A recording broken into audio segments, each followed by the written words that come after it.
Gloire à Dieu. Que le Seigneur vous bénisse. Que le Seigneur vous bénisse. Shalom à tout le monde. Shalom à tous ceux qui sont déjà présents. Que Dieu vous bénisse. Que le nom du Seigneur soit béni. Que Dieu vous bénisse abondamment. Merci pour votre présence. Je sais que dans ce temps que nous allons passer, ces 3 jours que nous allons passer ensemble, Dieu se manifestera pleinement. Le Saint-Esprit se manifestera pleinement. Il est là, il est présent et sa gloire se fera voir. Tu sentiras que tu es en contact avec le Seigneur au travers de sa parole et au travers de la prière, au travers de la puissance. Et Dieu démontrera que tu n'es pas venu là pour rien. Nous allons adorer le Seigneur et nous allons, n'est-ce pas, passer à la parole de Dieu. Parce que j'ai dit que ces 3 jours, nous allons faire comme la semaine dernière. Nous faisons au pire 50 minutes et, n'est-ce pas, nous coupons. Donc, on va aller droit au but, toucher ce pourquoi Dieu nous a réunis afin de posséder nos possessions. Adorons le Seigneur notre Dieu et nous allons ensuite passer à la parole de Dieu. Béni soit le nom du Seigneur. Il est digne de toutes nos louanges. Nous élevons nos mains vers lui en chantant. Béni soit le nom. Béni soit le nom. Béni soit le nom du Seigneur. Béni soit le nom du Seigneur. Il est digne de toutes nos louanges. Nous élevons nos mains vers lui en chantant. Béni soit le nom. Béni soit le nom. Oh, béni soit le nom du Seigneur. Hosanna,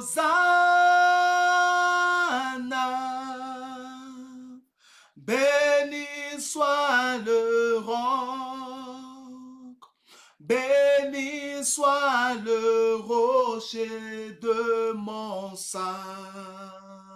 À lui chantons Hosanna, et béni soit le roc, béni soit le rocher de mon salut. À lui chantons Hosanna, et béni soit le roc, béni soit le rocher de mon salut. À lui chantons Hosanna, et béni soit le roc, béni soit le rocher de mon salut. Hosanna, béni soit le roc, béni soit le rocher de mon salut.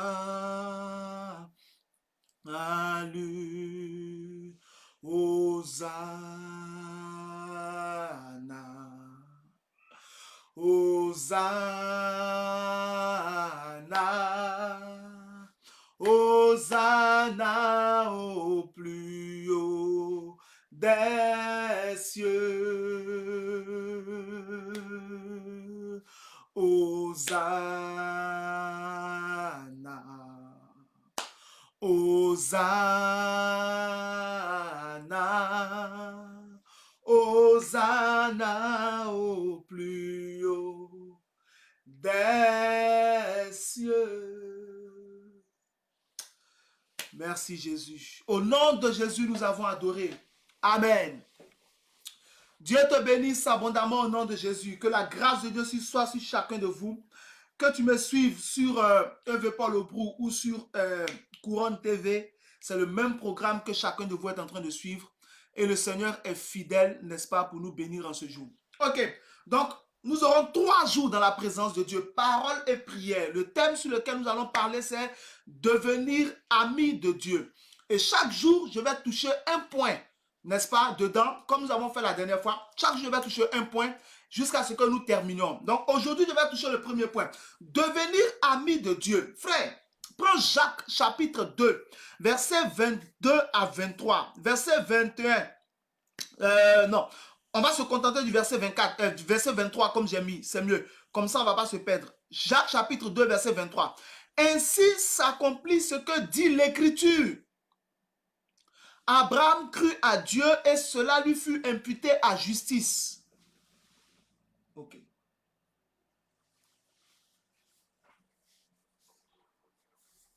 D'accord. Jacques chapitre 2 verset 23. Ainsi s'accomplit ce que dit l'Écriture. Abraham crut à Dieu et cela lui fut imputé à justice. Et il fut appelé ami de Dieu. Dieu veut appeler aussi son ami. Dieu veut que chacun de nous devienne son ami. Le Seigneur veut, c'est sa volonté que chacun de nous devienne son ami. Abraham qui était appelé ami de Dieu était un homme comme toi et moi. Si Abraham a réussi dans sa marche avec Dieu à être appelé ami de Dieu, c'est que toi aussi, c'est que moi aussi, nous pouvons être appelés amis de Dieu.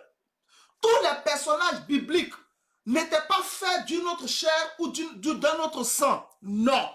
Jacques dit, en Jacques chapitre 5, au verset 17, au sujet du prophète Élie, que nous tous nous respectons et dont nous honorons le ministère, Élie qui est enlevé par un char de feu qui n'a pas connu la mort. Et le grand Élie qui est apparu en Matthieu 17, verset 4, il est apparu sur la montagne de la transfiguration avec Moïse pour parler avec Jésus. Le grand Élie, à son sujet, Jacques écrit dans le chapitre 5 du verset 17 de son livre, il dit Élie était un homme de la même nature que nous.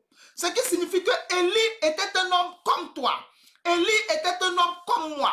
Donc, ce que Élie a fait, moi aussi je peux le faire. Ce que Abraham a réussi, moi aussi je peux le réussir.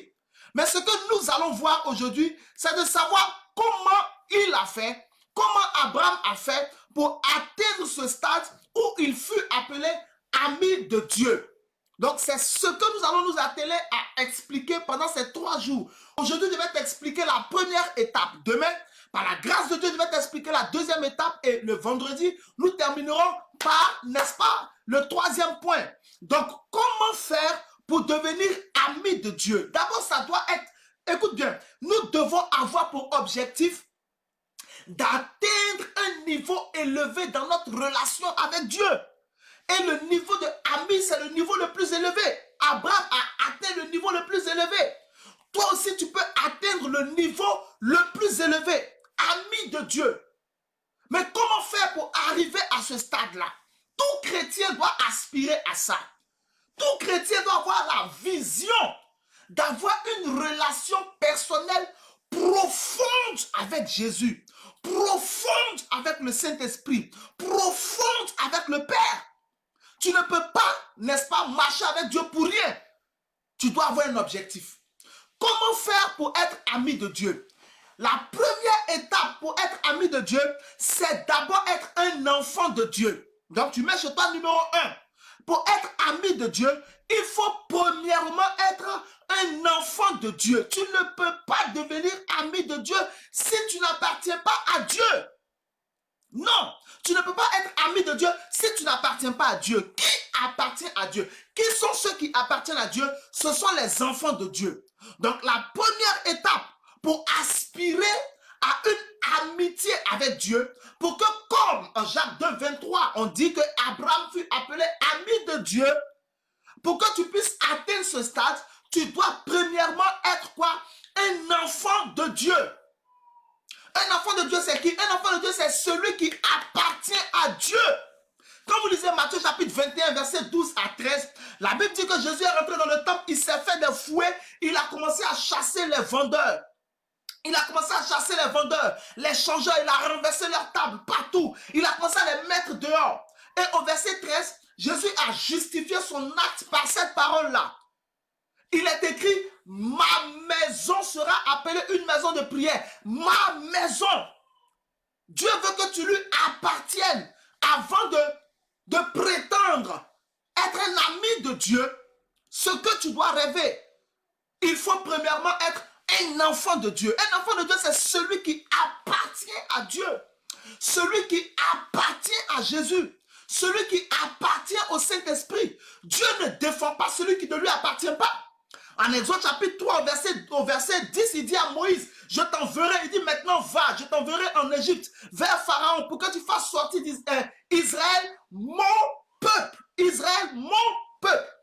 Donc, pour que tu sois un ami de Dieu, premièrement, il faut être, Matthieu 21, verset 12 à 13. Premièrement, il faut être, quoi? Un enfant de Dieu. Quand vous lisez Jean chapitre 1, verset 12, la Bible dit en Jean chapitre 1, verset 12, mais à tous ceux qui l'ont reçu, à ceux qui croient en son nom, elle, c'est-à-dire la lumière, leur a donné le pouvoir de devenir enfants de Dieu, lesquels sont nés, non du sang, ni de la chair, ni de l'homme, mais de Dieu. Mais de Dieu. Il faut d'abord être un enfant de Dieu. Il faut premièrement être un enfant de Dieu. C'est une condition sine qua non obligatoire. Une condition inviolable. Tu ne peux pas sauter cette étape-là. Tous ceux qui, n'est-ce pas, veulent être amis de Dieu doivent d'abord être enfants de Dieu. Quand vous lisez 1 Jean chapitre 3, verset 1, il dit, regardez de quel amour le Père nous a témoigné. De quel amour le Père nous a témoigné. Tout à l'heure, regardez 1 Jean chapitre 3, verset 1, il dit, regardez de quel amour le Père nous a témoigné. Pour que nous soyons appelés enfants de Dieu. Ce que nous sommes. On doit t'appeler enfant de Dieu. On doit t'appeler enfant de Dieu. Il dit pour que nous soyons appelés enfants de Dieu. Ce que nous sommes. 1 Jean chapitre 3 verset 1. 1 Jean chapitre 3 verset 1. Il dit pour que nous soyons appelés enfants de Dieu. Ce que nous sommes. Ce que nous sommes. Et au verset 3 de 1 Jean, au verset 3, au verset 2 de 1 Jean chapitre 3, j'ai cité 1 Jean chapitre 3 verset 1. Maintenant au verset 2 de 1 Jean chapitre 3, il dit nous sommes enfants de Dieu. Nous sommes enfants de Dieu. Je reprends 1 Jean chapitre 3 verset 1. La Bible dit, regardez de quel amour le Père nous a témoigné. Regardez quel amour le Père nous a témoigné. Pour que nous soyons appelés enfants de Dieu. Ce que nous sommes. Tu dois être un enfant de Dieu. Pour rêver être un ami de Dieu, tu dois premièrement lui appartenir. Qui appartient à Dieu? Ce sont ses enfants.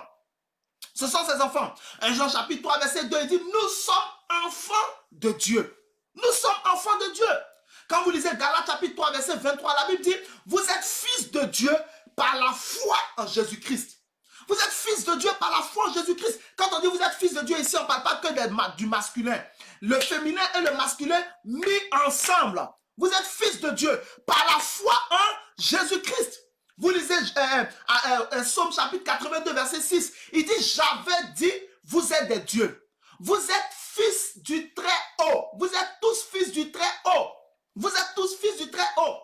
Donc, être un enfant de Dieu, cela est nécessaire. Jean chapitre 13 verset 33. Jésus parle à ses disciples, il dit, mes petits-enfants, mes petits-enfants, Dieu doit t'avoir premièrement comme son enfant avant que tu ne rêves d'être son ami. Il faut premièrement être son enfant. Maintenant, qu'est-ce que nous allons faire? Parce que tu peux te poser la question de dire, mais homme de Dieu, tout le monde est enfant de Dieu. Non, tout le monde n'est pas enfant de Dieu. On vous a déjà dit, vous avez déjà entendu ça, que tout le monde est enfant de Dieu. Non, tout le monde n'est pas enfant de Dieu. Tout le monde n'est pas enfant de Dieu. L'univers et tout ce que l'univers contient avec et puis les cieux des cieux, avec les anges, les archanges, tout le monde est créature de Dieu. Tout le monde est créature de Dieu. Les oiseaux sont des créatures de Dieu, les hippopotames, les chiens, tout le monde, tous les hommes sont des créatures de Dieu. Mais tout le monde n'est pas enfant de Dieu. Tout le monde n'appartient pas à Dieu. Chacun a choisi sa voie. Donc, qu'est-ce que je vais faire? Par la grâce de Dieu, ce que nous allons faire maintenant, c'est de montrer comment devenir un enfant de Dieu. N'oublie pas que nous avons un objectif. Nous avons quelque part où nous allons. On veut être appelé ami de Dieu un jour dans notre vie, avant de mourir, comme Abraham. Je veux que Dieu me regarde et puis dise mon ami. Je veux que Jésus me regarde et dise mon ami. Je veux que le Saint-Esprit me dise que je suis son ami. C'est notre objectif. C'est là-bas que toi et moi nous voulons aller. Donc, nous allons essayer d'expliquer comment devenir enfant de Dieu. Parce que je l'ai dit, je le répète, nous sommes tous des créatures de Dieu. Y compris les eaux, les arbres, tout. Nous sommes des créatures de Dieu. Mais nous ne sommes pas tous des enfants de Dieu. Il y a les enfants de Dieu et il y a les enfants du diable dans ce monde. Il y a les enfants de Dieu, il y a les enfants du diable. Jean chapitre 8, verset 43. Jésus dit, vous avez pour père le diable. Vous avez pour père le diable et vous voulez faire l'œuvre de votre père. Donc, il y a les enfants de Dieu dans ce monde et puis il y a les enfants du diable. Donc, on n'est pas tous enfants de Dieu. Comment faire pour être enfant de Dieu? Regarde attentivement. Prends Actes chapitre 2, versets 37, 38 et 39. Actes chapitre 2, versets 37, 38 et 39. La Bible dit en Actes chapitre 2, verset 37 que lorsqu'ils ont écouté le discours de Pierre, ils eurent le cœur vivement touché. Prends Actes chapitre 2, verset 37, 38, 39. On va voir à partir de Actes chapitre 2, verset 37, 38, 39, comment faire pour devenir un enfant de Dieu. Afin d'atteindre, comme on appelle, notre objectif qui est d'être un ami de Dieu avant de mourir. Donc, il dit ceci, Jean chapitre 8, verset 44 au lieu de 43. Tout à l'heure, j'ai cité 43, c'est 44. Ok, donc, Actes chapitre 2, verset 37, 38 et 39. La Bible dit au verset 37 qu'après avoir écouté Pierre, ils eurent le cœur vivement touché. Et ils dirent aux apôtres, hommes frères, que ferons-nous? Et au verset 38, Pierre continue, il dit, répentez-vous. Donc, la première étape pour devenir un enfant de Dieu, c'est de se repentir. Qu'est-ce que ça va t'emmener? Tu t'en vas vers la nouvelle naissance. En Jean chapitre 3, verset 5, Jésus dit à Nicodème, il faut que vous naissiez de nouveau. Il dit, si quelqu'un ne naît d'eau et d'esprit, il ne peut rentrer dans le royaume des cieux. Il faut que vous naissiez de nouveau. Pour être un enfant de Dieu, il faut naître de nouveau. Pour naître de nouveau, la première étape, c'est la repentance. Actes chapitre 2, verset 37, il demande à Pierre, que ferons-nous? Actes chapitre 2, verset 38, Pierre dit, repentez-vous. Pour être un enfant de Dieu, il faut naître de nouveau. Jean chapitre 3, verset 5, Jésus dit, si celui qui ne naît d'eau et d'esprit, Jean chapitre 1, verset 12, la Bible dit clairement, lesquels sont nés non du sang, ni de l'homme, ni de la chair, ni de la volonté de l'homme, mais de Dieu. Il faut naître de nouveau. Pour être un enfant de Dieu, il faut naître de nouveau. Quelles sont les étapes pour naître de nouveau? Actes chapitre 2, verset 38. La première étape pour naître de nouveau, c'est la repentance. La repentance. La repentance est composée de la confession et du changement de vie. Se repentir, c'est se confesser, c'est-à-dire avouer les péchés qu'on a commis, avouer les fautes qu'on a commises, dire ce qu'on a fait de mal. Et quand on finit de confesser ce qu'on a fait de mal, on prend maintenant la décision de délaisser, de ne plus faire ce qu'on a fait pour vivre en nouveauté de vie. En Romains chapitre 6 au verset 4, la Bible dit pour vivre en nouveauté de vie. Nouveauté de vie. La repentance n'a pas de valeur sans le changement de vie. C'est la première étape. Quand vous lisez Matthieu chapitre 3 au verset 8, le prophète Jean-Baptiste dit aux Sadducéens et aux pharisiens qui venaient à son baptême, il dit, qui vous a appris à fuir, Matthieu chapitre 3 verset 8, qui vous a appris à fuir la colère à venir? Qui vous a appris à fuir la colère? Amélie. Produisez le fruit de la repentance. Produisez le fruit de la repentance. Qu'est-ce que je suis en train d'expliquer? J'ai dit que pour être ami de Dieu, il y a différentes étapes. La première étape pour être ami de Dieu, c'est d'être d'abord un enfant de Dieu. Maintenant, comment devenir un enfant de Dieu? Il faut naître de nouveau. Pour naître de nouveau, quelles sont les étapes pour naître de nouveau? La première étape, sur la base, je t'ai dit, Jean chapitre 3, verset 5, pour la nouvelle naissance. Maintenant, sur la base de Actes chapitre 2, verset 37, 38, 39, je vais t'expliquer, et c'est ce que j'ai commencé à faire, les étapes pour naître de nouveau. La première étape, c'est la repentance. Jean-Baptiste, au chapitre 3 de Matthieu, au verset 8, il dit, qui vous a appris à fuir la colère? Produisez donc le fruit de la repentance. Se confesser de ses péchés seulement, ce n'est pas la repentance. Se confesser de ses péchés, c'est une partie de la repentance. C'est une partie de la repentance. Avouer ce qu'on a fait, c'est une partie de la repentance. C'est pour cela que Jean dit, produisez le fruit de la repentance. Parce qu'il ne suffit pas de dire, Seigneur, j'ai péché contre toi. Seigneur, j'ai fait ceci contre toi. Et puis après, tu t'en vas, tu continues ce que tu faisais. Tu t'es juste confessé, mais tu ne t'es pas repenti. Tu t'es juste confessé, mais tu ne t'es pas repenti. La repentance est composée de quoi? De la confession et du changement de vie. C'est pourquoi en Proverbe chapitre 28, verset 13, la Bible dit, celui qui cache ses transgressions ne prospère point. Mais celui qui les avoue et les délaisse obtient miséricorde. Est-ce que quelqu'un me comprend? Celui qui, n'est-ce pas, les avoue et les délaisse obtient miséricorde. Souviens-toi que si tu ne commentes pas, je ne sais pas que tu es là, je peux me dire qu'il y a un problème technique et je peux arrêter de prêcher pour vérifier, pour voir si tout va bien. Donc, se repentir, c'est la première étape pour devenir un enfant de Dieu. Par exemple, quelqu'un dit, je battais ma femme, j'insultais ma femme, je battais ma femme. Maintenant, je me suis repenti. Désormais, je l'insulte, mais je ne la bats pas. Il ne s'est pas repenti. Il a juste confessé son péché. Il ne s'est pas repenti. Il a juste confessé son péché. Parce que si tu t'es repenti, non seulement tu vas arrêter d'insulter ta femme, mais tu vas aussi arrêter de la battre. Mais si avant, tu la battais et tu l'insultais, et maintenant tu dis que tu t'es repenti, mais tu l'insultes seulement et tu ne la bats plus, tu ne t'es pas encore repenti. La repentance est suivie d'une nouveauté de vie. Romains 6, 4, pour vivre en nouveauté de vie. Proverbe 28, verset 13. Celui qui les avoue et les délaisse. Et les délaisse. Colossiens chapitre 3, verset 5, qui dit renoncer. Donc, renoncer, renoncer, renoncer. C'est ça la repentance. Tu dois abandonner la vie que tu avais. C'est ça la repentance. En Matthieu chapitre 3, verset 11, Jean-Baptiste dit, moi je vous baptise donc pour vous amener à la repentance. La repentance est importante. En Actes chapitre 19, au verset 4, l'apôtre Paul dit aux disciples qu'il avait croisés à Éphèse que Jean-Baptiste a baptisé pour amener le peuple à la repentance. En Matthieu chapitre 4, verset 17, Jésus, lorsqu'il a commencé son ministère, qu'il a commencé à prêcher, la Bible dit qu'il a dit, repentez-vous. En Matthieu chapitre 3, au verset 2, lorsque Jean-Baptiste a commencé à prêcher, il a dit, repentez-vous. La repentance est nécessaire.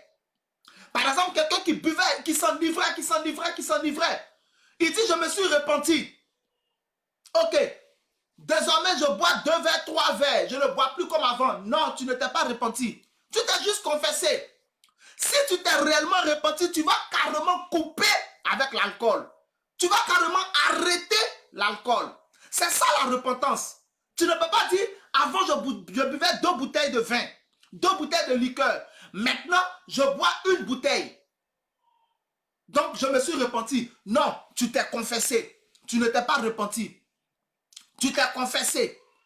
La repentance, c'est et la confession et l'abandon de ce qu'on a confessé. C'est la première étape pour devenir enfant de Dieu. C'est la première étape pour naître de nouveau. C'est pourquoi je t'invite pendant que tu m'écoutes, si tu es encore attaché à certaines choses, répands-toi. Ça veut dire quoi? Confesse à Dieu ce que tu es en train de faire, qui n'est pas bon. Et après que tu aies confessé à Dieu ce que tu as fait, abandonne totalement ce que tu es en train de faire. C'est ce que Jean appelle en Matthieu 3,8 le fruit de la repentance. Quel est le fruit de la repentance? Romains 6,4, c'est le changement de vie. Le changement de vie. C'est ça le fruit de la repentance. Pour désormais marcher comme Jésus. Donc ça, c'est la première étape pour accéder à, n'est-ce pas, la nouvelle naissance. La deuxième étape pour accéder à la nouvelle naissance, Pierre leur dit, Actes chapitre 2, verset 38, il leur dit, après leur avoir dit, repentez-vous, il dit, faites-vous baptiser. Faites-vous baptiser. Repentez-vous, faites-vous baptiser. Ok, avant d'accéder au baptême, il y a une étape. Après la repentance, la deuxième étape, avant d'accéder au baptême, c'est de croire au Seigneur. Tu dois maintenant croire au Seigneur. Voilà, c'est ça. La repentance emmène à un changement complet de vie. Tu dois maintenant croire au Seigneur. Donc, je t'ai dit quoi? La première étape, c'est quoi? C'est te repentir. Et se repentir, c'est confesser et abandonner ce qu'on a confessé pour vivre comme Jésus. Deuxième étape, c'est de croire au Seigneur. Quand tu finis de te repentir, c'est ce que Paul leur a dit en Actes chapitre 19, verset 4. Jean-Baptiste a baptisé d'eau pour amener le peuple à la repentance afin qu'il croie en celui qui devait venir après lui, Jésus-Christ. Quand tu te repens, tu dois maintenant croire au Seigneur. Croire au Seigneur, ça veut dire quoi? En Romains chapitre 10, verset 9 à 10, la Bible dit que si tu crois dans ton cœur que Dieu a ressuscité Jésus d'entre les morts, et si tu le confesses par ta bouche, tu seras sauvé. Et au verset 10, il dit, car c'est en croyant du cœur qu'on parvient à la justice, et c'est en confessant de la bouche qu'on parvient au salut. Tu dois maintenant croire en Jésus. Tu dois croire dans ton cœur que Jésus est le Fils de Dieu et que Dieu l'a ressuscité d'entre les morts. Tu dois croire. Et quand tu finis de croire ça dans ton cœur, tu dois le déclarer par ta bouche. Beaucoup de personnes se trompent en disant non, moi je crois que Dieu existe. Non! Les démons aussi croient que Dieu existe. Jacques chapitre 2, verset 19. La Bible dit, tu crois que Dieu existe? Oui, tu crois qu'il y a un seul Dieu? Oui, les démons aussi le croient et ils tremblent. Donc n'importe qui peut dire qu'il croit que Dieu existe. Mais tout le monde ne peut pas dire qu'il croit que Dieu a ressuscité Jésus d'entre les morts. Et confesser après par sa bouche que Jésus est son Seigneur et son sauveur personnel. En Actes chapitre 8, verset 37 à 38, Philippe avait expliqué Ésaïe 53 à un eunuque éthiopien. Et l'eunuque éthiopien a demandé à Philippe, maintenant qu'est-ce qui empêche que je sois baptisé? Philippe lui dit, si tu crois dans ton cœur, si tu crois, tu peux être baptisé. Et l'eunuque dit, oui, je crois que Jésus est le Fils de Dieu. Tu dois croire dans ton cœur que Dieu a ressuscité Jésus d'entre les morts. Et tu dois le déclarer par ta bouche que désormais Jésus est ton Seigneur et ton sauveur personnel. Beaucoup de personnes sont dans l'église, beaucoup de personnes sont avec les chrétiens, mais ils n'ont jamais fait la prière du pécheur. Beaucoup n'ont jamais accepté Jésus comme leur Seigneur, leur sauveur personnel.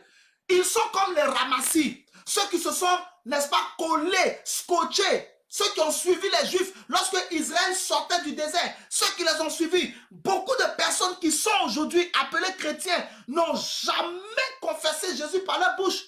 Ils ne croient même pas dans leur cœur que Dieu a ressuscité Jésus des morts. En Actes chapitre 16, versets 30, 31, 32, le geôlier de Paul et Silas a demandé à Paul et Silas après la délivrance miraculeuse du verset 26. Il leur a demandé, mais Seigneur, que dois-je faire pour être sauvé? Paul lui a dit, Paul et Silas lui ont dit, crois au Seigneur Jésus et tu seras sauvé, toi et ta famille. Crois au Seigneur Jésus. Quand vous lisez Jean chapitre 9, la Bible dit clairement que Jésus Jésus avait guéri, n'est-ce pas, un aveugle-né. Jésus avait guéri un aveugle-né. Jésus avait guéri un aveugle-né. Et les gens l'avaient chassé. Verset 35 jusqu'au verset 38. Et Jésus l'a retrouvé, ayant appris qu'il avait été chassé. Jésus l'a retrouvé et Jésus lui a dit, crois-tu au Fils de Dieu? Il dit, où est-il et qui est-il pour que je croie?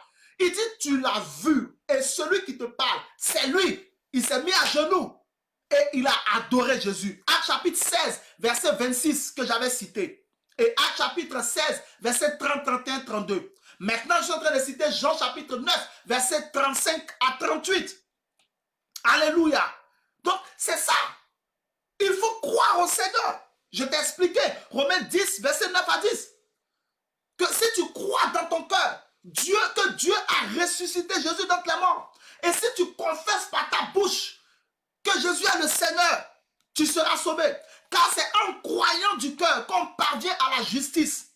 Et c'est en confessant de la bouche qu'on parvient au salut selon ce que dit l'Écriture. Tu ne peux pas être sauvé si tu n'as pas cru dans ton cœur que Dieu a ressuscité Jésus d'entre les morts et si tu ne l'as pas confessé par ta bouche. Si vous avez remarqué, à la fin de tous mes messages, je fais ce qu'on appelle un appel d'âme. Un appel d'âme. Et je dis à quiconque veut accepter Jésus, quiconque veut se réconcilier avec Dieu, de répéter après moi une prière. C'est la prière du pécheur. Si tu n'as jamais fait cette prière, tout à l'heure nous allons prier. Mais déjà, tu peux commencer à le dire chez toi où tu es. Seigneur, je crois dans mon cœur que Dieu t'a ressuscité d'entre les morts. Tu peux commencer à dire cela. Jésus, je crois dans mon cœur que Dieu t'a ressuscité d'entre les morts. Et je confesse par ma bouche que tu es mon Seigneur et mon Sauveur. Dis-le. C'est ça qui t'amène au salut. Donc la première étape, j'ai dit quoi pour devenir enfant de Dieu? C'est quoi? C'est la repentance. La deuxième étape, il faut croire au Seigneur. Si tu ne crois pas au Seigneur, tu ne peux pas être sauvé. Tu ne peux pas être sauvé. Tu ne peux pas naître de nouveau. Tu ne peux pas appartenir à Dieu. Il faut croire en Jésus. Premièrement, cela est important. Troisième étape, pour pouvoir accéder à la nouvelle naissance, pour pouvoir devenir enfant de Dieu, après la repentance et après que tu aies cru au Seigneur, la troisième étape, c'est le baptême d'eau. Il existe aujourd'hui des personnes qui portent le nom de chrétiens, mais qui ne se sont pas fait baptiser, qui n'ont pas été baptisés d'eau. Fais tout pour te faire baptiser d'eau. On baptise, non. Moi, j'ai baptisé 2 de mes filles dans ma baignoire. Le jour où vous croisez ma femme, demandez-lui. J'ai baptisé 2 de mes filles, 2 sœurs dans ma baignoire. 2 sœurs dans la baignoire. Partout où il y a l'eau, on se baptise. C'est ce que Pierre leur a dit. Répentez-vous et faites-vous baptiser. Le baptême d'eau est d'actualité. Et le baptême d'eau fait partie du plan du salut. Et le baptême d'eau fait partie des étapes pour accéder à la nouvelle naissance. Quelqu'un qui dit qu'il veut être un enfant de Dieu, il doit se faire baptiser d'eau après s'être repenti de ses péchés.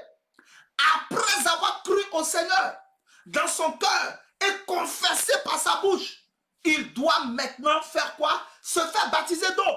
En Jean chapitre 3, verset 5, Jésus était clair avec Nicodème. Il dit, celui qui ne naît d'eau et d'esprit ne peut rentrer dans le royaume des cieux. Tu dois naître d'eau. Tu dois naître d'eau. Le baptême d'eau est important. Matthieu chapitre 3, verset 11. Jean dit clairement, moi je vous baptise d'eau. En Jean chapitre 4, les disciples de Jésus baptisaient. En Luc chapitre 3, verset 21, Jésus lui-même s'est fait baptiser. Le baptême d'eau est d'actualité. Beaucoup de personnes, beaucoup de croyants aujourd'hui ne sont pas baptisés. Non! C'est pas normal. C'est pas normal. Jésus lui-même qui a dit en Matthieu chapitre 19, verset 28, il dit baptisez-les au nom du Père, du Fils et du Saint-Esprit. Le baptême d'eau est d'actualité. Beaucoup de chrétiens ne sont pas baptisés d'eau. Ils sautent les étapes. Ils se comportent comme les ramassis. On suit les gens à l'église. On on vient, on a écouté un homme de Dieu, on a aimé ce qu'il a dit, on reste là. Non, ça fait partie des étapes. Le baptême d'eau est d'actualité, il est biblique et il fait partie du plan du salut. Jésus était clair, celui qui est né d'eau et d'esprit, il ne peut pas rentrer dans le royaume des cieux. Jean chapitre 3, verset 5. Et Luc chapitre 3, verset 21, Jésus lui-même s'est fait baptiser. La Bible dit, tout le peuple se faisant baptiser, Jésus fut aussi baptisé. Tu dois te faire baptiser si tu n'es pas baptisé. Et comme j'ai dit, on n'a pas besoin de cérémonie exceptionnelle pour se faire baptiser. Il suffit que tu crois, on te baptise. En Actes chapitre 3, chapitre 8, au verset 38, la Bible dit que dès que l'eunuque a dit à Philippe, je crois que Jésus est le Fils de Dieu, ils ont vu de l'eau. Il a arrêté le char, il a fait descendre l'eunuque, il a baptisé l'eunuque, ils sont sortis de l'eau, le Saint-Esprit a enlevé Philippe, l'eunuque a continué sa route. L'eunuque a continué sa route. Le baptême d'eau, qu'est-ce que signifie le baptême d'eau? Le baptême d'eau signifie renaissance, repentance, renaissance, engagement. Repentance, renaissance, engagement. En fait, le baptême d'eau, c'est comme le mariage pour les couples. Le mariage n'est pas comment ça s'appelle? Ce n'est pas au mariage que tu commences à aimer la femme que tu épouses. Ce n'est pas au mariage que tu commences à aimer l'homme que tu épouses. Ce n'est pas à la cérémonie de mariage que tu aimes la femme que tu épouses. Ce n'est pas à la cérémonie de mariage, le jour du mariage, que tu aimes l'homme que tu épouses. Non. C'est l'amour que vous avez eu avant qui vous pousse au mariage pour faire quoi? Pour officialiser votre relation et dire aux hommes, dire au diable, dire aux démons, dire aux anges de Dieu, dire au Seigneur que vous voulez vous mettre ensemble pour vivre ensemble jusqu'à la fin de vos jours. C'est ça le mariage. Le baptême d'eau, c'est la même fonction. C'est pour dire aux démons, pour dire aux hommes, pour dire à Satan, pour dire aux anges de Dieu et pour dire à Dieu, je me suis repenti de mes péchés. J'ai décidé d'abandonner cette manière de vivre pour venir à toi. J'ai cru dans mon cœur que tu as ressuscité Jésus d'entre les morts et que Jésus est ton fils. Et je confesse par ma bouche qu'il est qu'à partir d'aujourd'hui, il est mon Seigneur, il est mon sauveur personnel. Maintenant, je vais officialiser notre union, Seigneur, en me faisant baptiser d'eau. Donc le baptême d'eau, c'est comme le mariage pour les couples. C'est une officialisation de notre relation avec Dieu. Mais aujourd'hui, il est malheureux de voir que des gens, après le baptême, s'asseyent devant une grosse bière, s'asseyent devant du champagne, s'asseyent devant des liqueurs. Comment après un tel acte hautement spirituel, tu peux t'asseoir devant l'alcool? Il y a des gens, après le baptême, ils vont en boîte de nuit pour célébrer le baptême. Ils vont dans des maquis, ils vont dans des bars. Ils sont avec leurs copines, elles sont avec leurs copains. Après le baptême, tu n'es pas baptisé, tu t'es juste mouillé. Le baptême fait partie du processus pour naître de nouveau. Si tu veux réellement devenir un ami de Dieu, tu dois premièrement être un enfant de Dieu. Si tu veux devenir un enfant de Dieu, tu dois passer par la nouvelle naissance. Et ce sont les étapes de la nouvelle naissance que je suis en train de t'expliquer. Le baptême est super important, super vital. Si tu n'as jamais été baptisé d'eau, approche ton pasteur. Dis-lui, je vais me mettre en règle devant Dieu. Baptise-moi. Et comme j'ai dit, on n'a pas besoin de cérémonie spéciale pour baptiser quelqu'un. Non. Il suffit que tu aies cru et puis on te baptise. Le problème aujourd'hui, c'est que le baptême a été désacralisé à cause de l'inconscience des croyants. Le baptême est spirituel. Est-ce que vous savez que pour croire au Seigneur, on n'a pas besoin de cérémonie? Même dans un cimetière, sur une tombe, même au bord, moi j'ai évangélisé des personnes qui étaient au bord de la mort. Je partais prier dans les hôpitaux. Je partais prêcher dans les hôpitaux. Je me souviens, ce témoignage ne va jamais quitter mon esprit. C'était dans mon pays, je suis d'origine ivoirienne. J'étais allé dans une clinique pour aller prier pour les malades, pour aller prêcher. Et j'ai trouvé un jeune homme qui souffrait de cirrhose de foie. Cela remonte à très longtemps. Je crois en 2003, 2002 ou 2003. Cela remonte à très longtemps. Et je l'ai évangélisé. Il souffrait d'une cirrhose de foie. Il était amaigri. Je l'ai évangélisé. Je lui ai annoncé l'évangile. Il a accepté Jésus. Il a fait la prière du pécheur. Quand je suis revenu pour le voir, on m'a dit ses parents l'ont pris, il est mort. Pour devenir un enfant de Dieu, on n'a pas besoin de cérémonie. Il suffit de croire et de confesser. De la même manière, pour se faire baptiser, on n'a pas besoin de cérémonie. Mais souvent, on fait des cérémonies pour pouvoir, n'est-ce pas, célébrer ce jour-là. Mais ce n'est pas conditionné par ça. C'est ce que tu veux mettre dans ta tête. C'est pourquoi tu as cité Actes chapitre 3, verset 38. Actes chapitre 8, pardon, verset 38. Verset 37 à 38. Je t'ai cité Luc chapitre 3, verset 21. Jésus était baptisé. Après son baptême, il allait dans le désert. Il n'y a pas de cérémonie. Mais on le fait pour célébrer ce jour-là. C'est tout. Mais cela ne conditionne pas. Donc, tu ne dois pas te dire en toi que avant que je sois baptisé, ma famille doit être là, mes amis doivent être là, mes collègues doivent être là. Ça, ce n'est pas baptême. C'est une fête. C'est une fête. Le baptême est spirituel. Donc, si tu veux te faire baptiser, approche ton pasteur. Dis-lui, papa, je ne suis pas encore baptisé. Baptise-moi. Et tu seras baptisé d'eau. Quatrième étape. Tu sais, parole et prière, on va droit au but et puis ensuite. Donc, si tu as pris le direct en cours, je t'en supplie. Après, quand je coupe, pas au milieu et repars au début, afin de savoir d'où nous venons. Parce que c'est super important, l'introduction. Voilà, c'est ça, le baptême d'eau, c'est une question d'engagement personnel. Donc, il faut te faire baptiser. Cela est important. Et en Actes chapitre 2, au verset 41, la Bible dit, ceux qui acceptaient sa parole furent baptisés. Donc, quand Pierre leur a dit, baptisez-vous, ils se sont baptisés. Faites tout pour être baptisé. C'est important. Quatrième étape. Donc, la première étape, je t'ai dit quoi? Pour être enfant de Dieu, la première étape, c'est de se repentir de ses péchés, qui veut dire confesser et abandonner. C'est quoi? C'est de croire au Seigneur dans son cœur que Dieu t'a ressuscité d'entre les morts et tu le confesses par ta bouche. Troisièmement, c'est de te faire baptiser d'eau. Maintenant, quatrièmement, Pierre leur dit dans Actes chapitre 2 au verset 38, et vous recevrez le don du Saint-Esprit. Si tu n'es pas rempli du Saint-Esprit, ce que tu vas te dire va te choquer. Et pourtant, ce sont les Écritures. En Romains chapitre 8 au verset 9, la Bible dit clairement que celui qui n'a pas l'Esprit du Seigneur n'appartient pas à Christ. Celui qui n'a pas l'Esprit de Christ n'appartient pas à Christ. Ça veut dire quoi? Ça veut dire que si tu n'es pas rempli du Saint-Esprit, si le Saint-Esprit n'habite pas en toi, tu n'appartiens pas à Jésus. Tu n'es pas un enfant de Dieu. Tu peux faire tout ce que tu veux. Tu peux proclamer tout ce que tu veux, mais Dieu ne te connaît pas. Romains 8, verset 9. Celui qui n'a pas le Saint-Esprit n'appartient pas à Christ.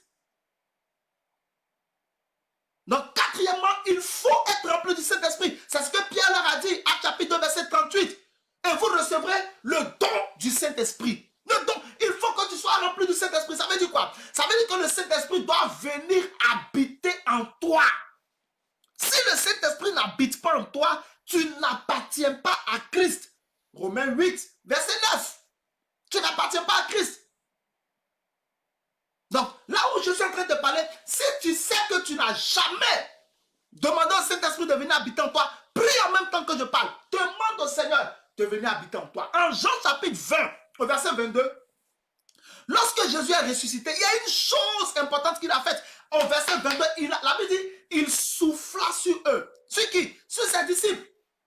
Il souffla sur eux et il dit, recevez le Saint-Esprit.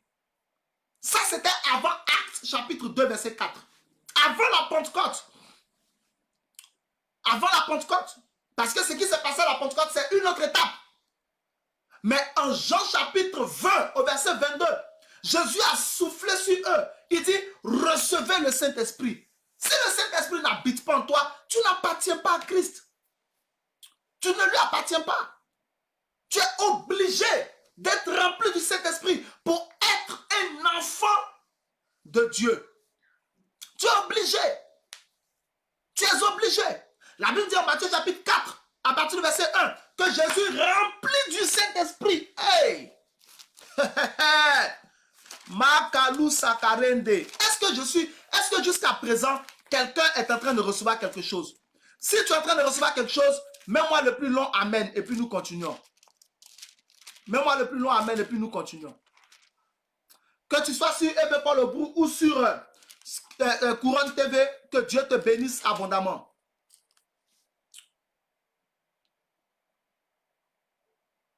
Est-ce que tu comprends? Cela est super important. Le Saint-Esprit doit habiter en toi. Si le Saint-Esprit n'habite pas en toi, tu n'appartiens pas à Christ. Dieu ne te connaît pas. Luc chapitre 4, verset 1. Jésus rempli du Saint-Esprit. On n'a pas besoin de te dire que Jésus était rempli du Saint-Esprit. Mais c'est pour que tu comprennes que c'est important. Et que sans lui, tu ne peux pas. Sinon, Jésus lui-même, c'est l'Esprit. Donc, Luc 4, 1, Jésus rempli du Saint-Esprit. Actes chapitre 2, verset 4. Et ils furent tous remplis du Saint-Esprit.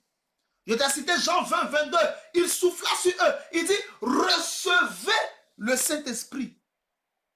Si le Saint-Esprit n'habite pas en toi, tu n'appartiens pas à Christ. En Actes 19, verset 6, verset 1, 2, 3, 4, 5, 6. Quand Paul a croisé les 12 disciples, il leur a demandé, avez-vous reçu l'Esprit quand vous avez cru? Ils disent, on n'a même pas entendu dire qu'il y a un Esprit. Ils disent, de quel baptême avez-vous été baptisé? Ils disent du baptême de Jean. Ils disent, Jean a baptisé pour appeler le peuple à la repentance afin de croire en celui qui devait venir, c'est-à-dire Jésus. La Bible dit qu'il a dit, il leur a posé les mains, il fut rempli du Saint-Esprit. En Actes chapitre 8, verset 15, Pierre et Jean sont allés en Samarie, là où Philippe avait gagné des âmes. Mais pourquoi? Parce que personne n'avait encore reçu le Saint-Esprit. Tous ceux qui avaient accepté la parole de Philippe n'avaient pas encore reçu le Saint-Esprit. Pierre et Jean sont allés pour corriger ça. Ils ont posé les mains aux gens. Les gens étaient remplis du Saint-Esprit. Si tu n'es pas rempli du Saint-Esprit, demande au Saint-Esprit de venir habiter en toi. Écoute-moi, si jusqu'ici tu es en train de suivre ce message, tu vas remarquer que ces différentes étapes-là ne demandent pas d'effort. Ça demande juste de la sincérité et de la foi. Pour se repentir, tu n'as pas besoin de te concentrer. Sincérité et foi, honnêteté. Pour abandonner ta vie ancienne, sincérité, foi, honnêteté. Pour croire au Seigneur, il n'y a pas besoin de cérémonie. Tout ce que c'est en train de citer là, ça peut se faire en 1 minute. Tout en exagérant, bien sûr. En 1 minute, tu peux devenir un enfant de Dieu, tu peux naître de nouveau, tu peux être sauvé. En 1 minute, on n'a pas besoin d'événements ou d'œuvres particulières. On n'a pas besoin de tourner en rond, de danser, de trembler. Non! Il suffit que tu crois et que tu confesses. Il faut que tu sois rempli du Saint-Esprit. Ça aussi, c'est un problème. Est-ce que vous savez pourquoi il y a beaucoup de disputes parmi les croyants? Savez-vous pourquoi il y a beaucoup de disputes? Voilà, Saint-Esprit vient habiter en moi. Invite-le pour qu'il vienne habiter en toi. Est-ce que vous savez pourquoi il y a beaucoup de disputes parmi les croyants? Savez-vous pourquoi aujourd'hui il y a tant de rébellions au milieu des croyants? Parce que la plupart des gens ne sont pas remplis du Saint-Esprit. Les gens ne sont pas remplis du Saint-Esprit. Beaucoup de croyants n'ont même pas le Saint-Esprit en eux. Tu vas me dire comment? Acte 19. Acte 19. Paul a croisé des disciples. On n'a pas dit des vagabonds. Des disciples. Mais qui n'étaient pas remplis du Saint-Esprit. Ils n'étaient pas remplis du Saint-Esprit. Et en acte, ils n'étaient pas remplis. En acte 18, si j'ai bonne mémoire, acte 18, il y avait aussi un prédicateur, Apollos, qui n'était pas rempli du Saint-Esprit. Apollos n'était pas rempli du Saint-Esprit. Oui, pour toutes ces étapes que je cite là, tu n'as pas besoin de remplir formulaire. Il suffit de croire et de confesser. Apollos n'était pas rempli du Saint-Esprit. Beaucoup de gens aujourd'hui ne sont pas remplis du Saint-Esprit. C'est-à-dire, ils disent, je suis chrétien, mais le Seigneur n'habite pas en eux. Il faut que tu le saches. Romains 8, 9. Si tu n'as pas l'Esprit de Christ, tu ne lui appartiens pas. Tu ne lui appartiens pas. Comment tu sais que tu es rempli du Saint-Esprit? Par le fruit de l'Esprit. Galates 5, 22. Car le fruit de l'Esprit, c'est la paix, la joie, l'amour, la longanimité, la bonté, la douceur, la foi. Est-ce que tu comprends? Tu sais que tu es rempli du Saint-Esprit par ton comportement, par ton caractère. On sait si le Saint-Esprit habite en toi ou pas. Pas par la puissance que tu manifestes. Ça, c'est une autre affaire. Par le fruit, ce qu'il produit en toi. On regarde ton caractère. On sait si le Seigneur habite en toi ou pas. On sait si le Seigneur habite en toi ou pas. On sait si le Seigneur habite en toi ou pas. Donc, pendant que tu m'écoutes, si tu n'es pas rempli du Saint-Esprit, Je prie que le Seigneur vienne habiter en toi. Et qu'à partir d'aujourd'hui, tu deviennes son enfant. La cinquième et dernière étape, qui est importante, qui est une conséquence, pas une étape, une conséquence. J'ai tenu à l'ajouter parce que c'est super important. Acte 2, verset 39, Pierre dit, après avoir dit, répentez-vous, faites-vous baptiser et vous recevrez le don du Saint-Esprit. Il dit, car la promesse est pour vous et pour vos enfants et pour tous ceux qui sont au loin, en aussi grand nombre que le Seigneur notre Dieu les appellera. Car la promesse est pour vous. Donc un enfant de Dieu, c'est celui qui est né de nouveau. Qui est né de nouveau? C'est celui qui s'est repenti de ses péchés. J'ai expliqué que la repentance, c'est la confession et l'abandon des péchés. C'est celui qui a cru au Seigneur dans son cœur et qui le confesse par sa bouche. C'est celui qui s'est fait baptiser d'eau. C'est celui qui est rempli du Saint-Esprit. Par exemple, sur ces points-là, ceux qui sont dans l'école de l'Esprit, par la grâce de Dieu, notre prochain rendez-vous, c'est ce que je vais attaquer. Là, je vais aller en profondeur. En ce qui concerne les différents baptêmes dont j'ai parlé, je vais aller en profondeur.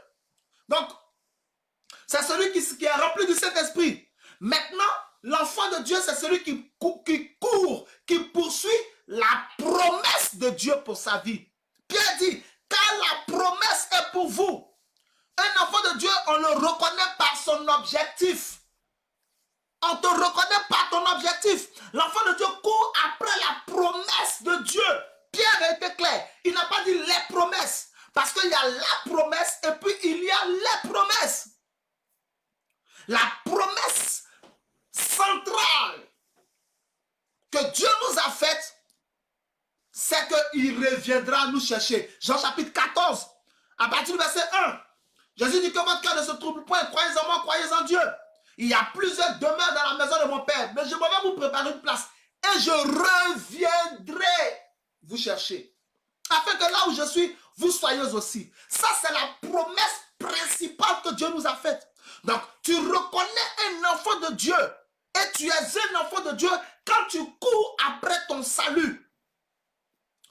Quand tu cours après ton salut. C'est ça la promesse.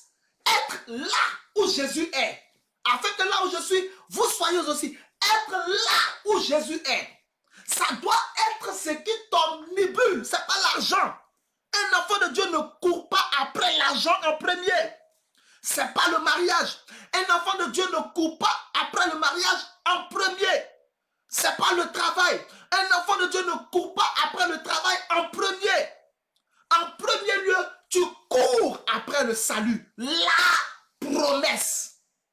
La promesse, c'est que tu te prépares au jour des noces. Tu te prépares au retour de Jésus. C'est ça. Quand on entend parler, on connaît la place de ton salut. Tu peux savoir que quelqu'un est sauvé par sa manière de parler. Il y a des gens qui disent qu'ils sont chrétiens. Quand ils parlent, tu sais que lui, là, il a oublié pourquoi il est devenu... il a oublié pourquoi il est devenu chrétien. Le salut n'a même pas sa place. Toute sa vie est sur la terre. Non. La promesse. Et c'est à cette promesse-là que s'ajoutent les autres promesses que le Saint-Esprit va te révéler. 1 Corinthiens chapitre 2. 1 Corinthiens chapitre 2, verset 9 à 12. Le Saint-Esprit qui sonde les profondeurs de Dieu va te révéler les promesses que Dieu a pour toi.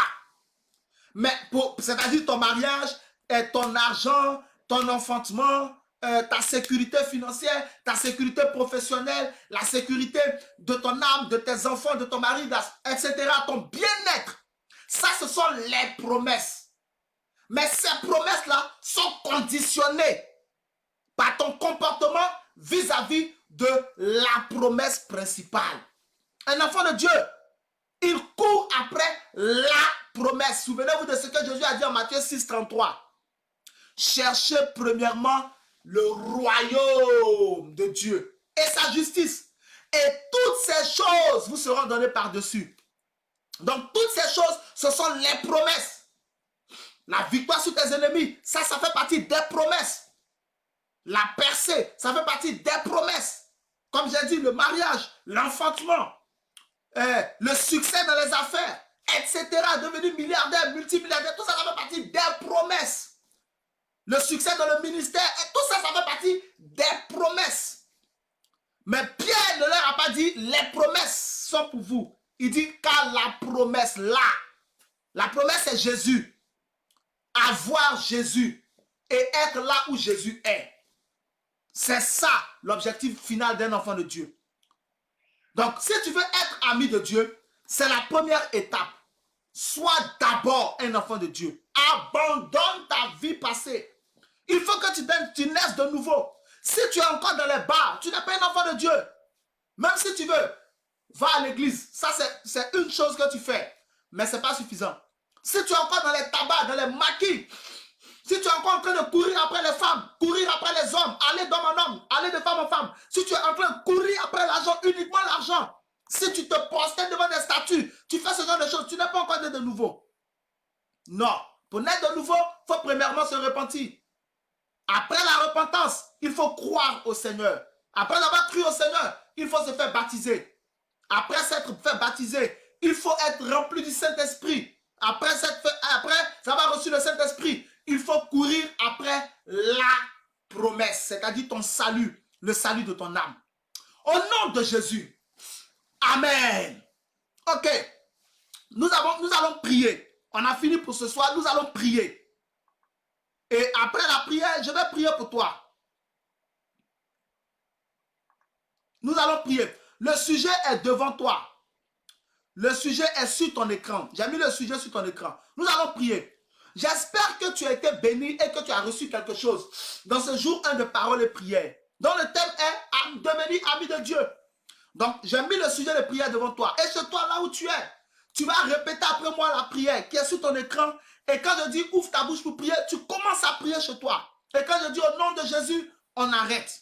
Alléluia. Donc, nous allons prier le Seigneur. Parce que c'est important. J'espère que ce message t'a édifié. Alléluia. Donc, demain, nous allons toucher la deuxième étape pour devenir enfant de Dieu. Et pour devenir, nous allons toucher le deuxième point pour devenir ami de Dieu. Comment devenir ami de Dieu? Nous allons toucher ce deuxième point. Donc, nous allons passer à la prière. On a dit parole et prière. Donc, nous allons maintenant prier. Dis avec moi, oh Dieu mon sauveur, au nom de Jésus, entends ma prière. Fais de moi une nouvelle créature et révèle-moi tes promesses pour ma vie. Fais de moi une nouvelle créature et révèle-moi tes promesses pour ma vie. Ouvre ta bouche et prie le Seigneur. Regede brengede brando bragades calebrandi e katoraba katikwale rabasenti brando calibro. Akabalenda bre kabaroske rabagada brata barabados ikwate brakatu kareba ikabalagado rabada bregede ikabazonti brando kere ramakante bragadon sakate ikwata barakonti brande ramagada bragadeska akwate tete yakatabalo ramagada bra.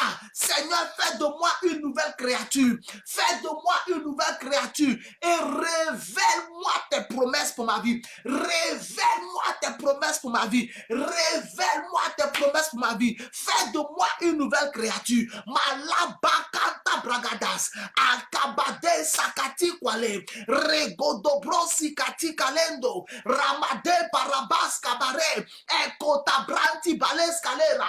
Ekota bare bosati borolo. Masi kwate kati balondi bra.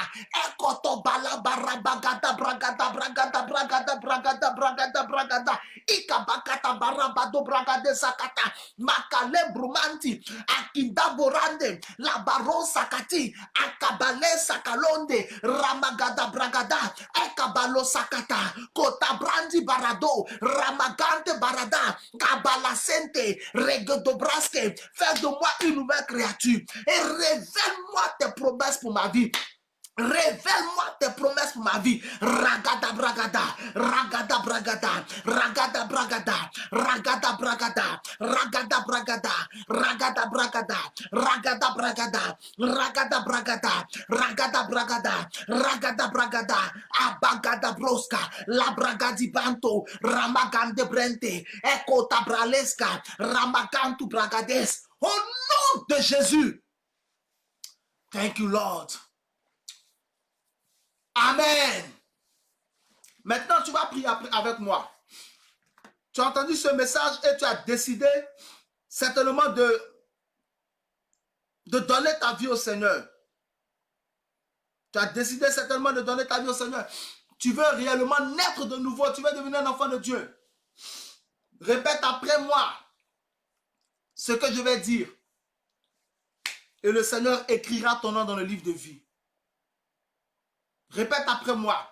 Là où tu es chez toi. Quel que soit l'endroit où tu es. Tu veux te réconcilier avec le Seigneur. Tu veux devenir un enfant de Dieu. Tu veux naître de nouveau. Tu veux marcher avec le Seigneur. Répète après moi. Dis Seigneur, dis merci Seigneur pour ta parole. Pardonne-moi tous mes péchés. Efface-les avec le sang de Jésus. Père, je crois dans mon cœur que tu as ressuscité Jésus d'entre les morts et qu'il est ton fils. Et je confesse par ma bouche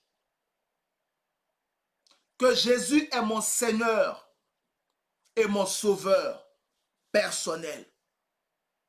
Jésus devient le gardien de mon âme et le berger de ma vie. Écris mon nom dans le livre de vie et efface-le du livre des morts. Je suis né de nouveau. Je suis sauvé. Amen. Je prie pour toi. À partir d'aujourd'hui, tu iras toujours de l'avant. Tu ne retourneras jamais plus en arrière. Dieu marchera avec toi. Il te placera en haut. Tu ne seras pas en bas. Il fera de toi la tête et non la queue. Le Seigneur ne t'abandonnera point. Il ne te délaissera point. Il sera avec toi. Il aura les regards sur toi. Tu es béni au nom de Jésus. Amen. Dieu te bénisse. Nous allons partager un témoignage. J'ai reçu un témoignage. Je veux qu'on partage ce témoignage et ensuite nous allons prier pour la fin. Ok. Donc nous allons partager ce témoignage-là. Ensuite nous allons prier pour la fin et nous donner rendez-vous pour demain, jour 2 de, n'est-ce pas, parole et prière. Jour 2 de parole et prière. Donc voici le témoignage d'une de mes filles qui m'a envoyé le témoignage lundi, mardi, donc hier, elle m'a donné le témoignage. Je veux rendre gloire à Dieu et le remercier pour ma fille qui a eu le bac ES avec la mention assez bien. Je l'avais demandé au Seigneur et il m'a exaucé. Gloire à son nom. C'est la sœur Ange de la France. Alléluia. Ton témoignage est scellé dans le sang de Jésus. Que Dieu marche avec ta fille et qu'à l'université, elle obtienne tous ses diplômes et ait du travail à la gloire de Dieu et que son avenir soit préservé par le Seigneur au nom de Jésus. Amen. Quel témoignage, quel témoignage, quel témoignage. Donc, tu seras la prochaine personne à témoigner, ça c'est sûr. Et je mets mon numéro sur l'écran pour que tu m'envoies ton témoignage de ce que Dieu a fait dans ta vie, de ce que Dieu est en train de faire dans ta vie.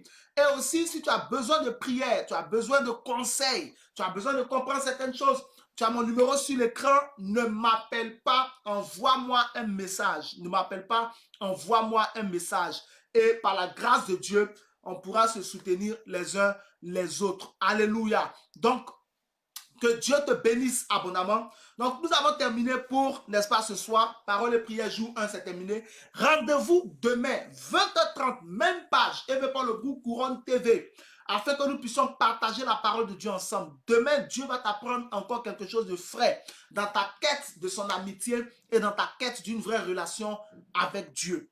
Dieu te bénisse abondamment. Si tu as besoin d'un miracle, que Dieu te donne ce miracle. Si tu as besoin de guérison, je prie que Dieu te guérisse. Si tu as un sujet de prière pour lequel tu attends le Seigneur, je prie que le Seigneur entende ta voix et qu'il réponde favorablement à ta demande. Tu es exaucé, tu es guéri, tu es libre. Reçois ton miracle au nom de Jésus. Amen. Ok, nous allons prier pour la fin. Nous allons prier pour la fin et nous donner rendez-vous demain à 20h30 encore par la grâce de Dieu pour continuer, n'est-ce pas, parole et prière. Tu pries avec moi. Ma tête est une bonne tête. Ma vie est une bonne vie. Les anges de Dieu combattent pour moi. Quelle que soit la situation, je triompherai. Mes mains sont bénies. La grandeur est de mon côté. Mes mains sont bénies. Mes pieds sont bénis. Je suis béni au nom de Jésus. J'ai un Dieu qui entend mes prières. Amen. Dieu te bénisse. Voilà, merci. Rendez-vous demain 20h30. Passe le mot à quelqu'un, s'il te plaît. Invite quelqu'un, partage dans les groupes. Tag quelqu'un, invite tes frères, tes amis à te rejoindre chez toi à la maison afin de s'asseoir pour écouter la parole de Dieu. Si tu estimes que tu es béni, fais-le à la gloire de Dieu. Donc rendez-vous demain 20h30, même page, Eve Paul Aubrou, Couronne TV. Par la grâce de Dieu, nous nous retrouverons. Et n'oublie pas, je suis l'évangéliste Paul Aubrou. Dieu te bénisse. Ciao.